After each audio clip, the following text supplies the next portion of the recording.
C'est dans cette maison en plein cœur du centre-ville que l'association s'est installée. Suzanne, Mireille, Patrick et les autres se retrouvent ici presque tous les jours. Jean-Pierre a franchi la porte pour la première fois il y a plus de 10 ans.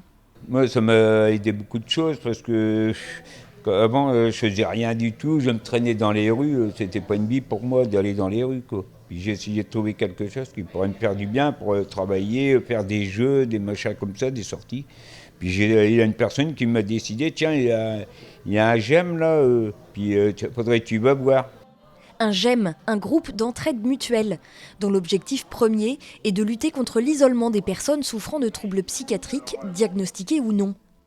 Ici, il y a des animateurs, salariés, mais ce sont les usagers qui font vivre le lieu, font le ménage, la cuisine et organisent les activités. Puis après, des fois, quand le personnel prend ses vacances, c'est nous qui gérons l'association par nous-mêmes. Loin des structures médicales, le GEM est un lieu d'autonomie et de convivialité.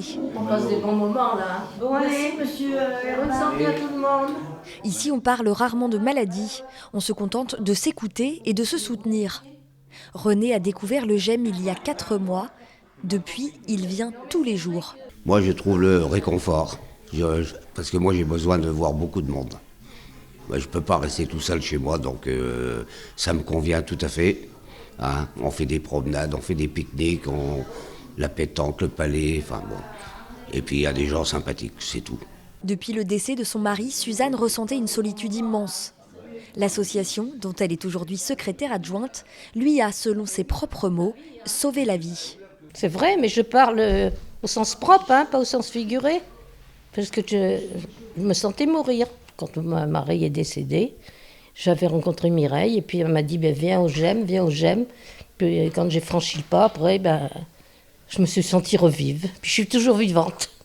On s'accepte tous comme on est. On ne parle pas de maladie. On parle de tout sauf de ça. Pourtant, tous cohabitent avec des troubles psychiatriques. Leur force, c'est l'entraide. Personne ne porte de jugement. Ici, on se répare et on reprend confiance.